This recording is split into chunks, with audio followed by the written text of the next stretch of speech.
We're recording live from a person's house that I'll intro in a minute. And Jolton, Tennessee. This is a good teaser. You can use this for a... Yeah, but it's not important. Quiet down back there. Finish making our lunch. And I realized when we got out here to do this remote recording that the SD card that we used to record was full. This is vital information. So when I was had my flashers on and was flying to Dollar General down the road 9 minutes away for the 30-minute round trip that was surely going to put us over the time that we have available, I was like, oh, I think I can delete the card from within. And I did. From within. Yeah, because so everything's backed up. There's some sort of motherhood analogy there. You should come sit down. What are you really doing? She's making us sandwiches. Oh, literally? Yeah. Okay. We thought you're supposed to still be gone. Yeah, okay. I'll be there. You left. All right, we made plans. Oh, wow. We've just been made It's a platter. egg salad sandwiches. Mm-hmm. Heavy on the mayo, but they do look delicious. Some No, Dave's. I went light on the mayo, Oh. except on the bread. I slathered it on the bread, but not in the salad. Do you want me to get a small plate so we don't get it on your... That's what the paper towels are for, Sarah. I'm Is going to that use right? that. Yeah. Our guest today is a Renaissance woman. Born and raised in South Mississippi, she was a horse girl from a very young age, riding in what sounded always to me like suburban neighborhoods, but they really weren't that No. populated then. You're not allowed to talk right now. And this is my thing. She was a champion swimmer. She taught swim. She was captain of the cheerleading squad at her high school and at Vanderbilt. She did graduate from her high school, top of her class. After Vanderbilt, she was a librarian. She taught art and art history in Atlanta. You also taught swim at that time? No. Coach swimming team. Yeah. She has been a biology teacher, a zookeeper's assistant, owning a burglar bar and awning company, a rental property manager of a trailer park chain, exotic animal owner, earth enthusiast, animal enthusiast. She had 3 kids from her first marriage, Tatum, Reed, and Jean. And you know what? I did this out of order, but, you'll get the gist. As a single mom, she began a sign fabrication company where she drew and handcrafted wood signage for businesses in South Mississippi, many of which are still standing today, which is really impressive. Having made some wood signs myself and knowing what the upkeep of those looks like, those signs that she made are still really perfect, and that's, insane. At 37, she remarried and had a 4th child, a girl. That was me. She built a home called Clear Run that I grew up in.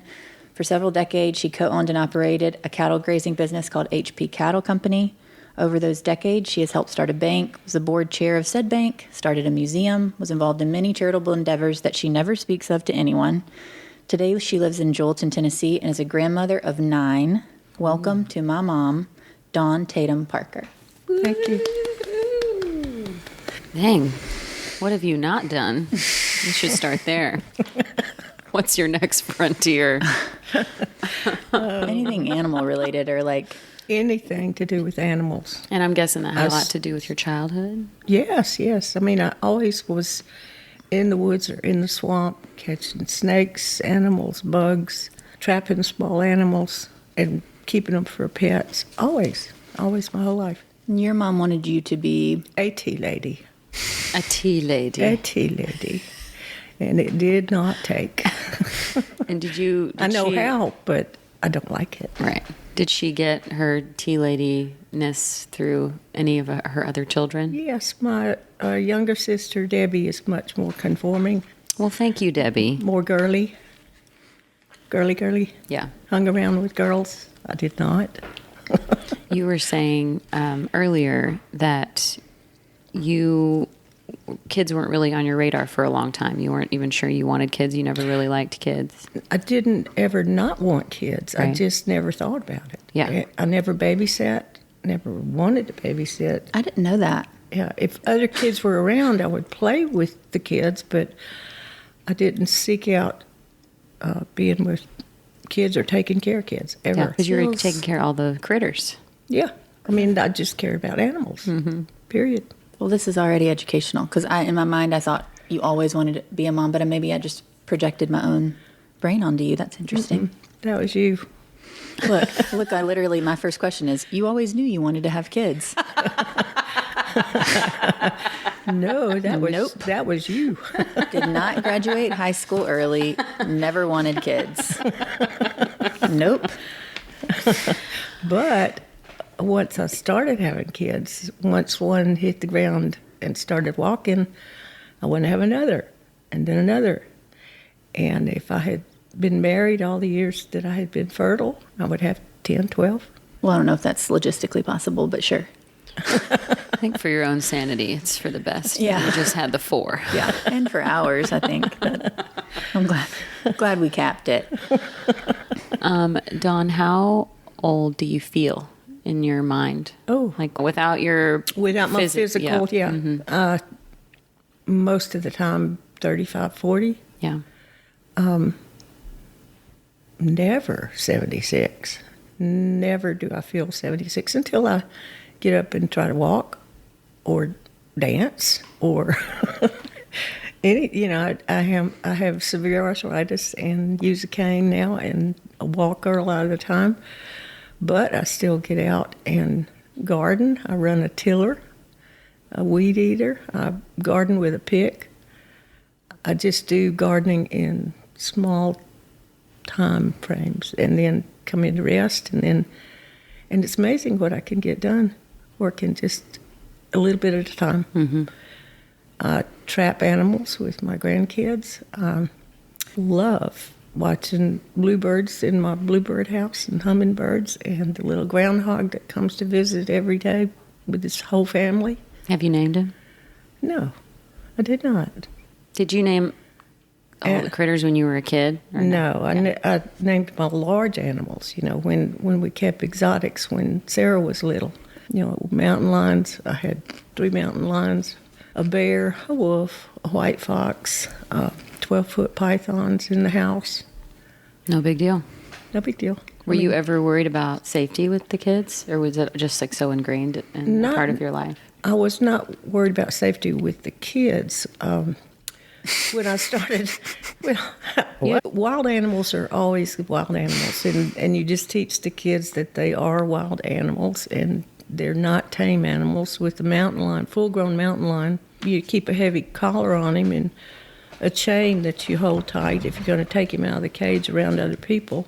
I could turn him loose in the house if it was just us because we weren't afraid of him, mm-hmm. and Sarah wouldn't go running through the room squealing because that means food. And the animal wouldn't be being bad, but that just means food. So you just take precautions. But when we started working away from home, I worried that someone would come and clip the padlock in the chain, and one of those large animals would get out.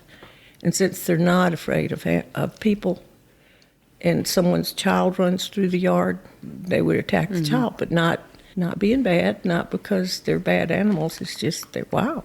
Just for clarification, there were one python usually at a time. Exactly. They were in a room, and then like a built-in cage, and the animals that were large were outside. We lived really, really deep in the woods, so they weren't like in our house. Why don't you tell maybe one, because the stories could go on and on about that, which maybe people would be interested in. I'm sure they would. But what about either like the wolf, like what happened with the wolf or what happened with the bear, Okay. or The wolf, or how you take care, maybe an maternal instinct about how you take care of a cougar? You raise the cougar from a 2-week kitten, and it's very, very intense at first because you have to feed them often. You have to stimulate their little bottoms to go to the bathroom, or they don't, and then they die. So my big kids, the older kids, grew up with a task that was called pottying the lion. And you have to sit with a little kitten turned upside down and stimulate his little bottom with a warm, rough, wet wash rag, like a mother's tongue, and that's how they keep their nest clean. So it's pretty intense. And then as they get bigger, you work with them every day. You go out and feed them. You spend some time with them. That keeps them tame. And I enjoyed it so much. The wolf, they're very, very, very social animals, and they need a lot of attention and playing with. And one day I went out to feed the wolf, and she was up on top of her big house, just jumping and dancing, and she fell off and broke her collarbone, and the bone was sticking out, and I didn't know if she was in pain, so I didn't know if she was going to attack me when I went in to try to pick her up, but she didn't. And I took her and got her bone set, and after that, I found a lady who had lots of wolves, and so I gave that wolf to her so that he would have other wolves to play with and be happier, because what I was doing with him was for my pleasure and not his good mental health. Doing with him, you mean keeping him as a pet? Yes. I didn't put in there about alligator wrestling, but how did you get into that? Always interested in reptiles, and actually never learned how to catch alligators until you, Sarah, were a little girl and we went to Florida. And, actually, in Louisiana, I learned how to call the alligators. You make the sound of a baby gator, and the males come to kill the babies, and the females come to protect the babies. So the big alligators will come to you if you make the sound of a baby gator. And then later on, I went to Florida when Sarah was a little girl, and this man taught me how to call up a gator at night, and you've got a headlight on, and the gator comes right up to your boat, and very quickly, with no hesitation, you grab the gator around the mouth with your thumbs underneath his jaw and your fingers on top, pull him out of the water, throw him between your legs, and wrap his nose. And I caught a 6.5-foot gator that way. Did you catch one on your first try? Yes. Dang. Really fun. Why gators? Do you remember, the first time you became fascinated with reptiles? Every time we would come out of Florida, when I was a little bitty girl, at that time at the souvenir stores on the state lines, you could buy small caiman, alligator cousins. And every year I would buy one.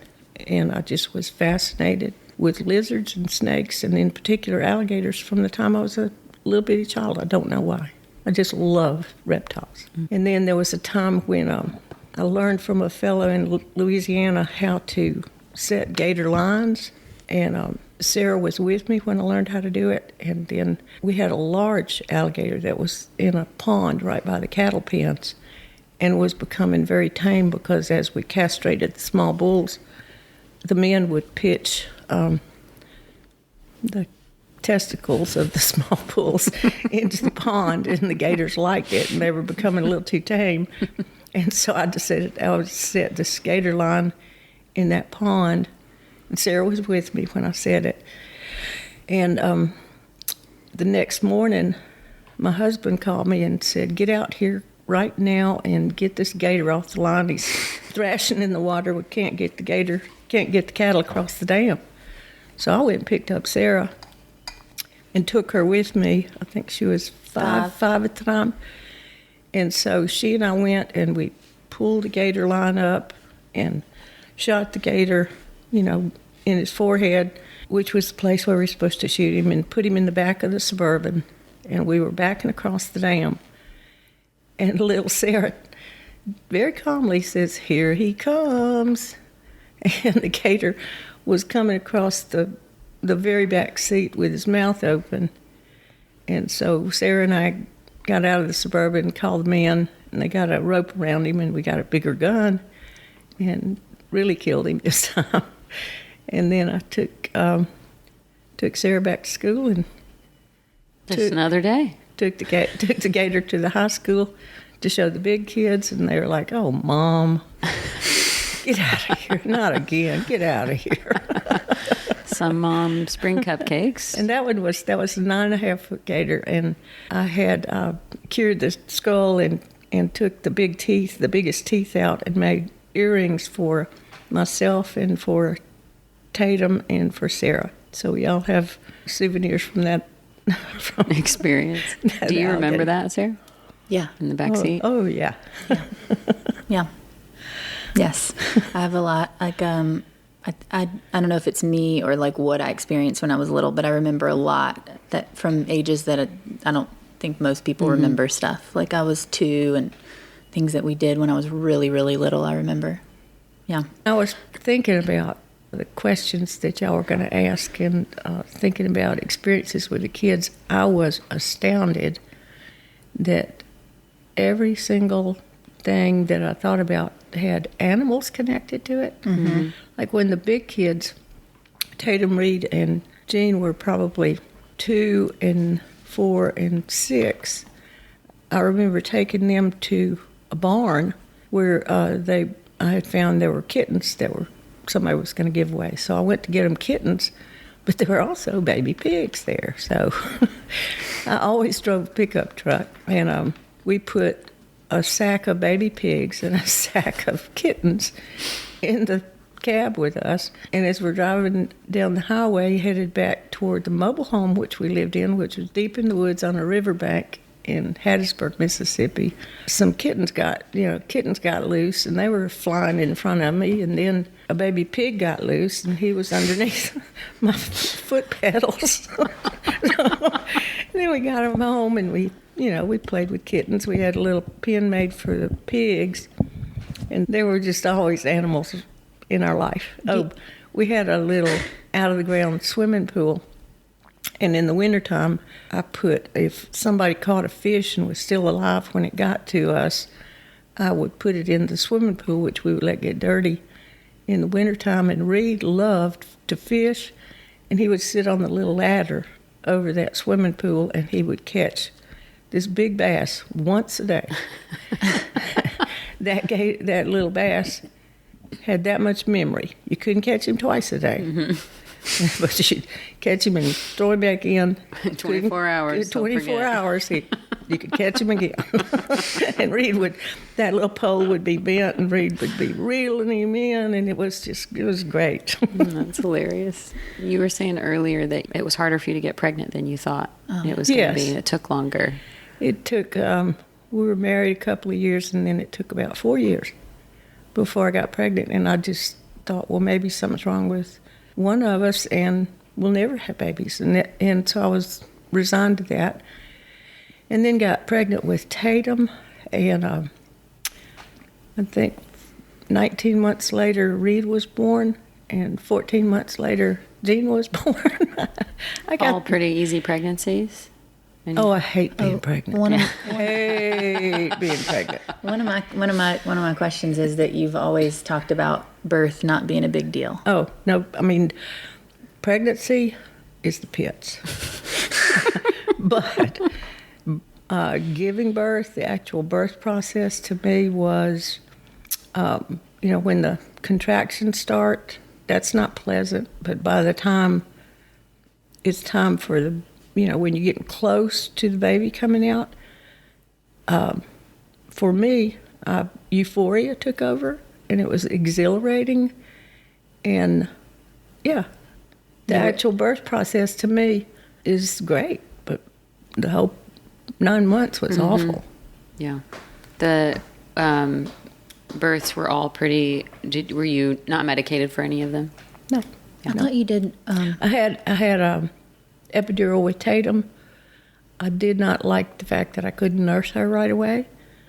Because did they? That's something that we didn't know. Because now they do only you really can walk around. You're like fine whenever you have an epidural. But what we learned, I think, with your mom, or I learned anyway, were you like paralyzed from the neck down? No, from the waist down. Okay. My mom said the twilight sleep, they knocked her out for she was her first 2 births.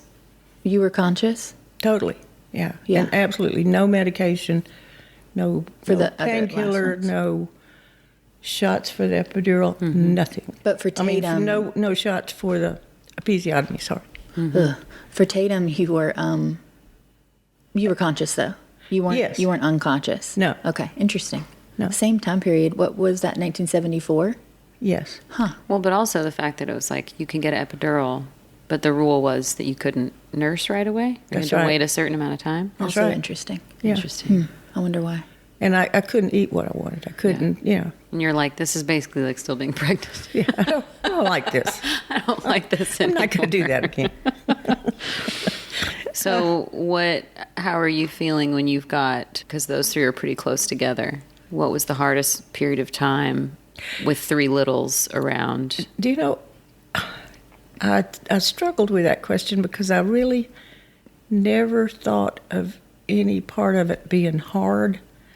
I would just back up and regroup and figure out how to do something. Like, I always worked, even when the first 3, I always made up jobs from home. I did commercial art. I did things all the time, and I would get the time out of the night for my jobs, or I would pile a big pile of leaves up in the yard, and then let them jump in it and play in it, and I would sit on top of the car and do my artwork. Mm-hmm. Or, if I wanted to go for a jog, I had a huge wheelbarrow that had bicycle tires. I'd put 2 car seats and a child seat in that wheelbarrow and go for a jog and meet the farmers along the way, and the old man that would give us popsicles whenever we would pass. I just would work things out. Yeah, it was just, this is life now. Now, there was a part that I thought was difficult, and that was when I started carpooling, and other kids were in the car, and they were bad, and the mamas didn't believe in spanking, and I thought that was difficult. So I learned transcendental meditation, which at that time was just getting your body to totally relax, to the point that euphoric state takes over and you actually feel like you've had 8 hours of sleep when you might just be in that state for 20 minutes. Mm-hmm. It's rejuvenating. I learned how to do that so well that in the middle of the carpool experience, I could just do that. Just be driving along. Yeah, just check out. Check out. Yeah, that was a survival technique I had to learn. Do you? You have. You have always talked really positively about being a mother, and I do remember that story and that being one of the only, not negative, but just parts that you talked about it being difficult. But do you think that you would have benefited from venting more, or from acknowledging things that were difficult? And what do you think about how much moms in general, maybe not all of them, but how much they vent now? Because I'm not, how to put this, I'm not as social as you girls are. I don't relate to venting. Mm-hmm. The need, even the need for it. Mm-mm. Yeah.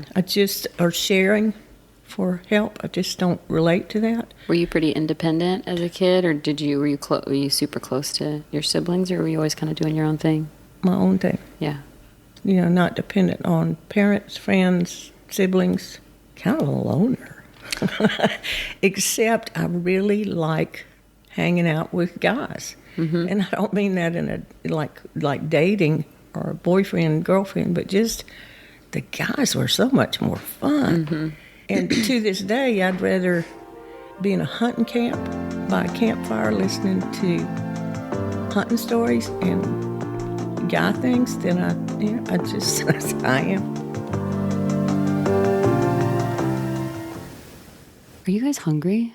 You have any ideas? I'm thinking about some bagels, some schmears, maybe some pasta. Yeah. I bet they've got other stuff now that we don't even know about. Mm-hmm. Fine and goods. I bet it's all really, really good. What are we talking about? We're talking about Mr. Aaron's Goods. Yes. Locally owned, lovely, all very involved, and everything is fresh and good and wonderful, and incredibly quick to prepare meals that you can pick up in East Nashville at TKO. You should look them up on Mr. Aaron's Goods. It's MrAaronsGoods.com, and you can use code Momcult for 20% off your order at MrAaronsGoods.com.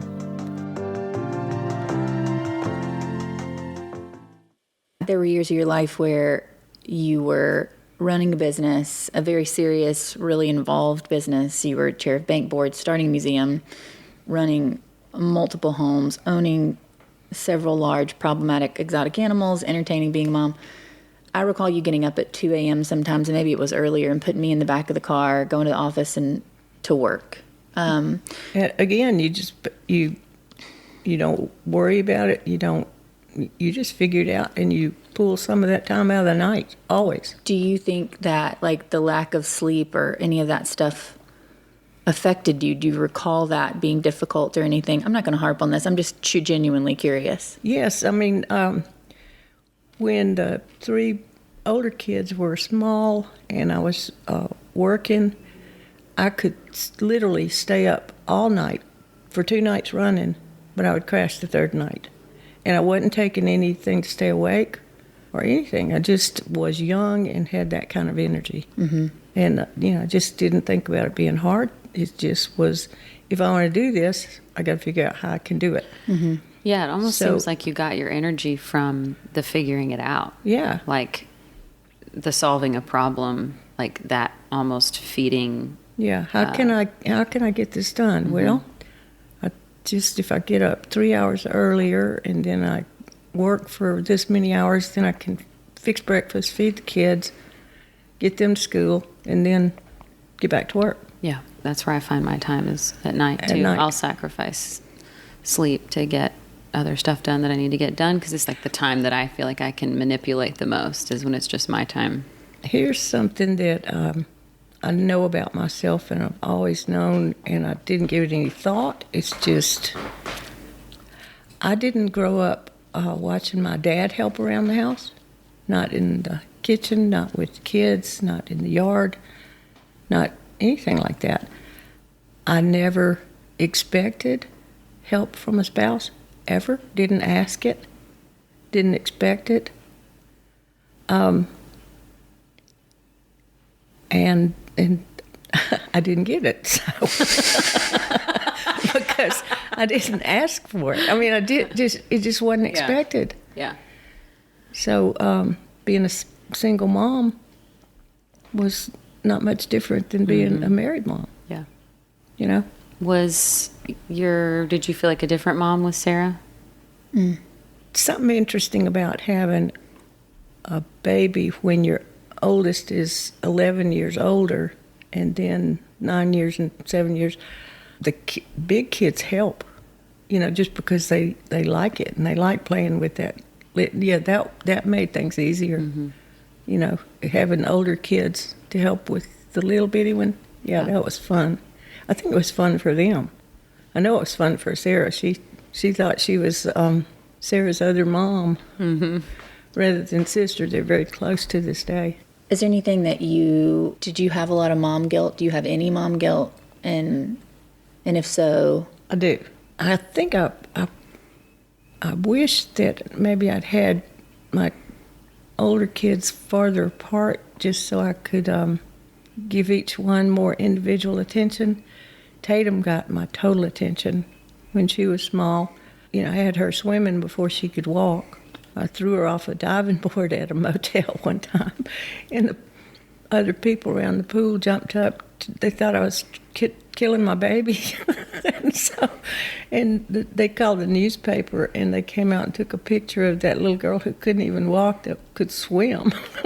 She did get a lot of attention. I had a 3-acre garden, and I would put her in a backpack and till the garden. We had a little barn, and we would go out and gather eggs. I did spend a lot of time with Tatum. And then came Reed, and, spent time with both of them. And then came Jean, and spent time with all 3 of them. But I think each one would have benefited from having more quality time one-on-one with Mom. And I don't know if I'd made them farther apart, I don't know how that would have been. What phase of motherhood was your favorite, and maybe what was the most stressful or like your least favorite? Every part is my favorite.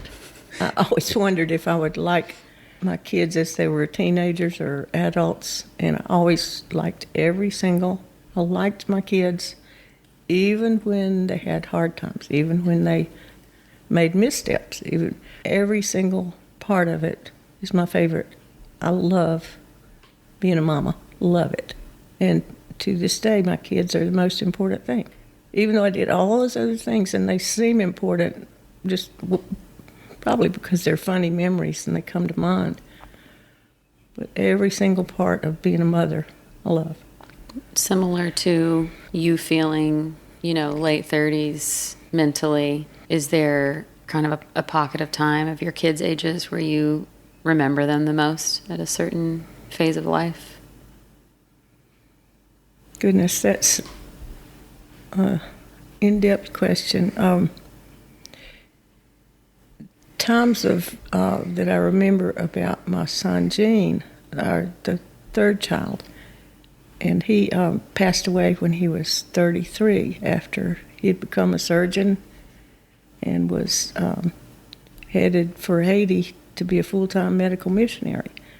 And I was asked by Sarah if that was too painful a topic to talk about, or if it was too sad to talk about Gene, but absolutely not.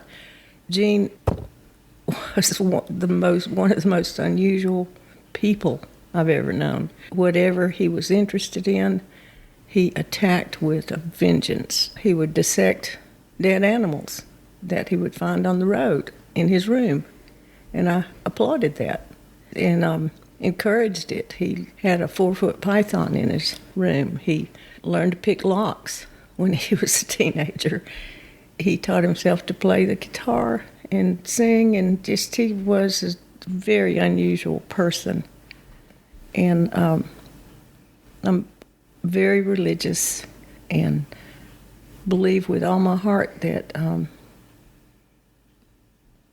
Gene is in heaven, and I think that's a joyous thing. Death to me is not just for me, and this is just personally for me. Death is joyous.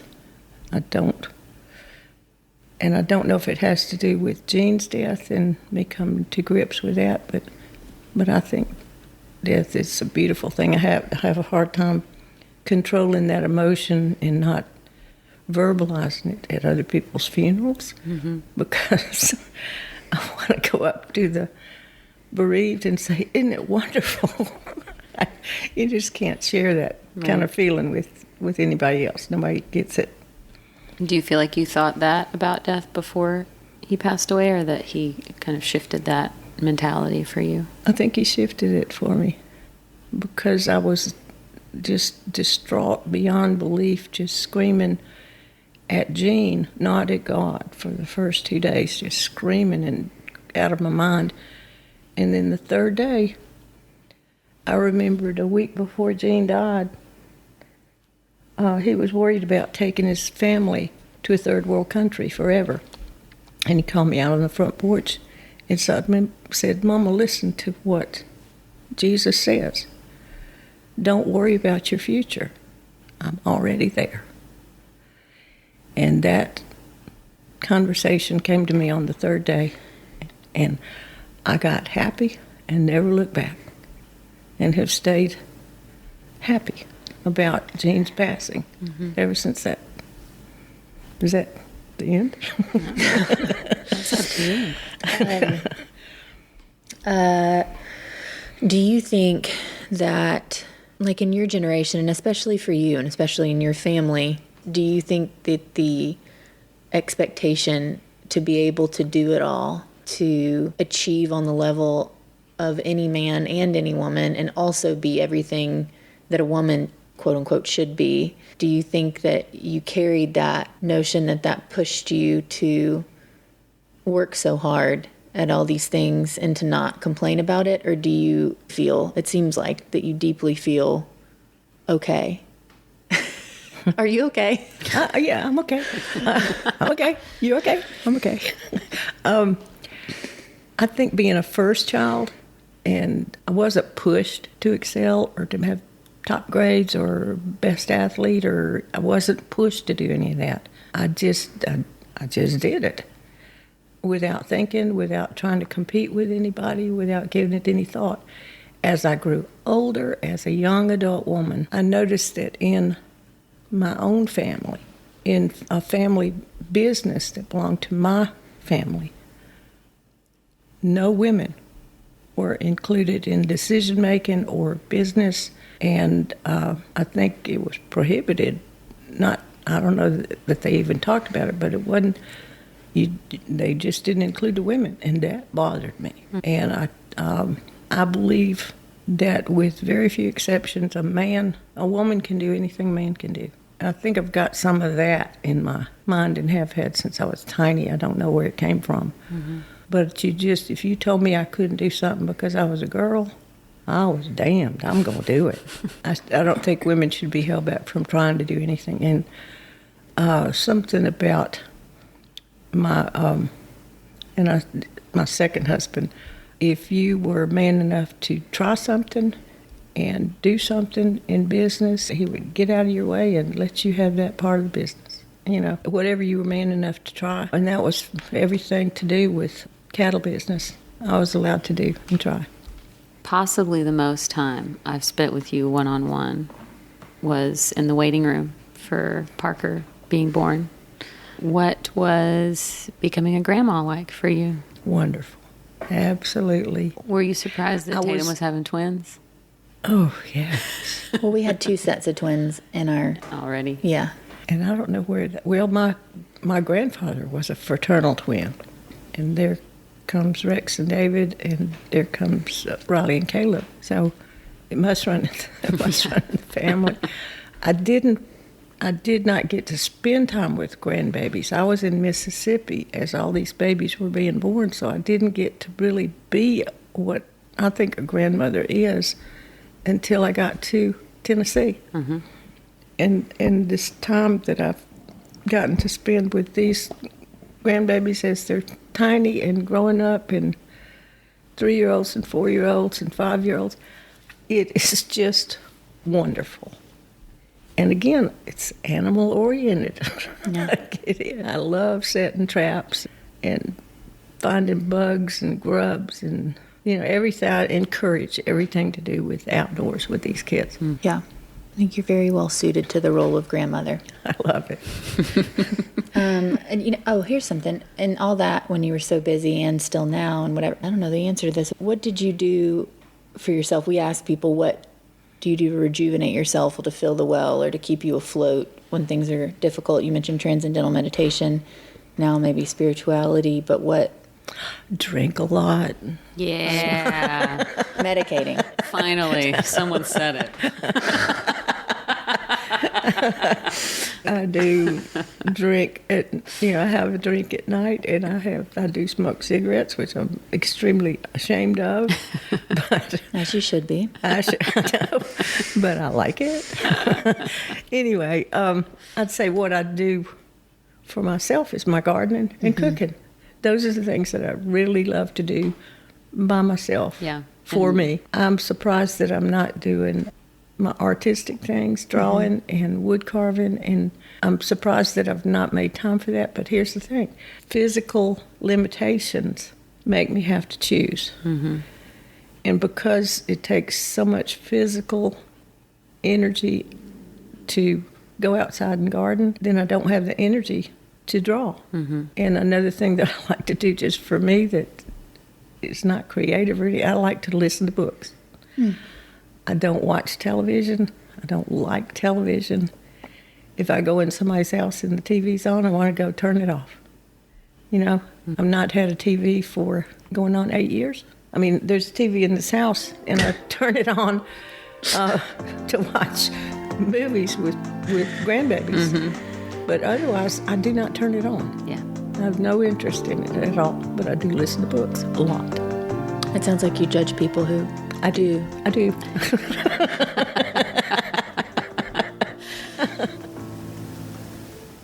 Getting at the car wash. Honk beep beep, look at the car wash. Yeah. Did you know that Sarah and I both work at a car wash? Isn't that exciting? And also so odd. And it's called Camel Express Car Wash. And our top wash will now include this thing that's called graphene. And these are real facts, okay? It won a Nobel Prize. It's thinner than an atom. And it adheres, it's used for all kinds of crazy things, but it also is being used in car washes, and it's like a wax coating, and it's incredibly thin, but also incredibly strong. So it protects and repels water, and it like adheres into every single like little surface on the like paint of your car. It's really interesting, cool stuff. So that is the top wash. You can visit Camel Express Car Wash and get a free The Best Wash by texting code Momcult to 30400, and you can try that new product, graphene, today. I'm excited to try it. Could you do the an alligator call? Oh, can you do it with me?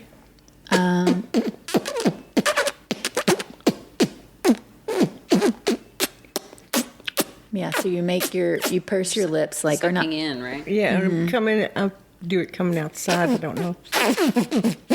Like as if you have no teeth. You can't do it wrong. I mean, that sound is going to make the gators come, and they will come from across a big river.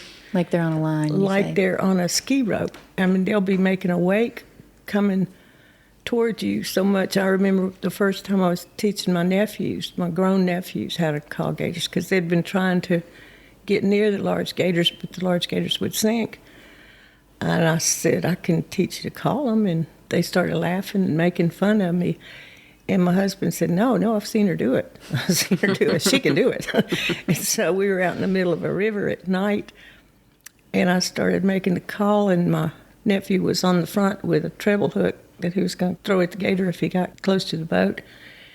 And I said, get ready, because when he comes, and it was big eyes, it was obviously a very big gator from way across the river. I said, get ready, because when he comes, he's going to come fast. And they were giggling at me, making fun. And sure enough, I started calling, and that gator came so fast that and they were shocked at how fast he was coming. Then when he got close to the boat, my nephew moved, and the gator saw him and swished his tail and sloshed the boat and threw the nephew down on the boat. And all the men that were making fun of me were going, and then they started calling the gators, and that's when they started catching the 11 and 12 and 13-foot gators at that time. It's when they started catching the big ones, because they could get them close. And now they catch them they catch them all the time. Yeah, like hundreds, they say, or like a lot. Do you have any place that you always really wanted to go that you haven't gotten to go yet? That would have maybe the kind of animal, as far as the environment that you would want to immerse yourself in anywhere in the world? Is there any place that was bucket list for you? I would like to go back to Africa. If I still had the energy and the physical ability to go back to Africa and stay for a couple of months in the deepest part of the outback of Africa, where the lions and the elephants and the Cape buffalo and the crocodiles and the hippos and all the things that we saw are, and you see them every time you top a hill or turn a corner, you see a different kind of animal. And just to go back and enjoy the people and the sounds and the smells and the sunsets and the tsetse flies and the cobras and all of everything that you get to see, that's where I'd like to go back to. Yeah. And stay for a while. I just love Africa. Well, I didn't love it when I was there because I was 15 and I had a boyfriend and I wanted to be home. It was the middle of summer. We'll post a picture, I guess. It's really offensive. Sorry about, or I will at least. I'm not sure. We'll talk about if it's appropriate for the Momcult Instagram. But I was mad. But I now just really want to bring my kid there. And no, it's like it gets under your skin. And every paper I wrote after that in high school was about that experience. And obviously it's insane, especially the way that we did it in the middle of truly nowhere and seeing what we saw. So I'm grateful for that. I'd like to tell a funny story about Sarah on this trip when she's 15. And she's grown up with big animals and wild animals and been around all kinds of wild cattle. And so nothing fazed her much. But she and I were in a tent, and we were not in the regular enclosure where the tents were. We were in what was called a fly camp. So the lions and the leopards were not used to people and were very curious. So they were coming into our camp. Sarah and I were in a tent, a 2-man tent, and it's just canvas, and between you and the lion is just canvas. And it's not like with bears. The lions know you're in there, but they're not going to come tearing through the tent. So that night I woke up for some reason, and a lion roared. 2 feet from our tent canvas. And so close and so loud that it would shake your head. And Sarah was sleeping through it. So I shook her, and I said, Sarah, there's a lion right there. So she puts herself up on her elbow. He roars again, head shaking roar. And she said, cool, lay back down. I didn't give a shit. Classic 15-year-old response. Cool. When are we going home? I had a similar experience, except it was just the General George Jackson on the river, on the Cumberland River for my birthday, and my boyfriend missed the boat, and I was devastated. And so I just had a horrible attitude like the rest of the time. And so my family and like my cousin who was there were all just like, cool. Well, that actually is helpful for me to hear that you were like that too, because I'm like, oh, I was so wild, and if that happens with my kid and they act like that about their boyfriend or girlfriend, then I'm going to be like, you have to break up. Yeah. But hearing that, because I know you were a really, quote, good kid. Right. That then I'll maybe worry a little the moodiness less. Was still there. And just remind me if I come to that it's going to be okay. It doesn't necessarily mean like, you need to send him to military school. And I'm not trying to compare General George Jackson boat ride to Africa. No. Everybody's to an African safari, but it's the same. It's the same. Same emotion. Same devastation. Same dickhead behavior. Absolutely dickhead. There are two stories in lieu of Pop Culture Corner. I thought I'd like you to tell two stories, and then I want to read something, a caption, and then we're going to be done because we ran over our time because I didn't have the SD card. I didn't figure out what I was doing. So anyway, you can cut that. Okay. Will you please tell the story about when you punched that guy and broke his jaw? Yes. I was in high school. I think I was a junior. Yeah, a junior. In high school, I was taking mechanical drawing, which was an all-boy class except for me. And, or at least I was the only girl that signed up for the class. And I was walking down the aisle, and this kid grabbed my butt. And without thinking, I just turned around and slugged him in the jaw with my fist and dislocated his jaw. And so, of course, both of us were sent to the office and, they called the ambulance for the guy. And the principal asked me what happened. And, I'm a straight-A kid. I've never caused any problem ever. And he sent me back to class. Today I'd probably be expelled or something. I don't know. Think so. But I'm glad actually at that time that they handled that that way. Actually, Honestly, I thought the principal would be like, yeah, that's what's the problem with that? Right. With the butt pinching, Yes. Oh. Yeah. Because that's what many of us have experienced is like a diminishing of the female experience of being violated in some way. But maybe because you hit him, maybe that was the respectable part, right? Maybe if we all just acted in violence. And then also when you got to college and you signed up or like put your picture twice in this thing and then pretended to be two people. I did. Tell that I have story? an aunt that did that. I did. Really? Yeah, she pretended to have a twin. Yeah. As a freshman, we were supposed to. They just sent maybe it was a student organization or something, but they sent something to all the incoming freshmen and asked you to send your picture, and just a brief description of yourself for a freshman paper booklet. So I had very short, dark hair, and I also had what I guess, I don't know if it's still called, but it was a hairpiece. We called it a fall that you would attach to the top of your head, and then it would make it look like you had really long hair. So I took a picture of myself with the fall and sent in the regular picture of me with the short hair and put my name as Dawn Tatum and then Dina Tatum. And so we were beside each other, and obviously twins. I didn't say I was a twin, but I just put the picture in there. So all during freshman year, I'd get calls from boys wanting to date Dina, who was wild and not wild, promiscuous, but just loud and boisterous and improper and drank and carried, just a wild girl. And Dawn was myself. It was a little bit boring. That went on for the whole year. Was that the purpose, to be able to be two people? Like, what was the impetus? I just thought it was funny, something funny to do. Did you? Ugh, my mom is calling. Ugh, you already had your time, Risty.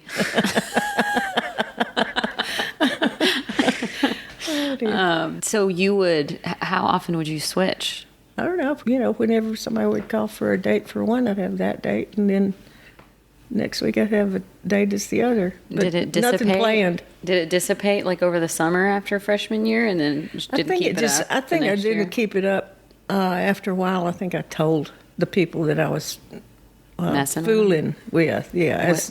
What kind of response did they you freaked get? out? No, I mean, by then they knew me, and it was just funny. Yeah. I was a bad practical joker. Yeah. Yeah. Would you do practical jokes with the kids a lot? Yes. Yes. Name one. When you carried down the armadillo down the driveway. I don't know if that's a practical joke. I caught coming down the driveway after work one day. I saw an armadillo with his head in a hole. So I just stopped the car and jumped out and ran and caught the dealer by the tail. And you can hold them up, and they aren't able to scratch you with those big front claws if you hold them by the tail. So I held him out the truck window and went home and went in to find the kids just to share with them, to show somebody. Well, Reed's asleep on his bed with his tummy up, on his back. So I took that armadillo and lowered him down until he touched Reed's tummy, and by then his claws are out and he scratched his tummy. Reed woke up to an armadillo in his face. Yeah, actually, most of the ones that I can remember, I feel like were mostly armadillo related. Yeah. On Reed. I really couldn't take that kind of joke very well, so you didn't do that to me a lot, because I would get my feelings hurt. I would get too mad. I don't remember playing jokes with you like that, but I do remember a lot of playing with little animals. It was very funny to me. Yes. With the boys, you did lots of jokes on them, for sure. Okay, do you have anything else you want to ask before I read this last thing? Just if you have anything that you would want to leave behind to say to all the newer moms out there. Enjoy every second, and even in the middle of the night when that baby has been screaming all night and you're so tired you can hardly stand it. Just remember that when you're looking back on your life, that will be one of the most precious memories you'll ever have. Find the goodness in every single situation with your children, whether they're babies or teenagers or young adults, no matter whether it's a good time, a terrible time, a sad time, or a happy time. Every single one is precious. Don't take them for granted. That's all. It's a good one. Mama, this is something I wrote. It was just a caption. It's nothing crazy. I have several like this, but I just wanted to end with this. Always eager to listen to my winding stories, strange, complex, completely enchanting, a tough act to follow.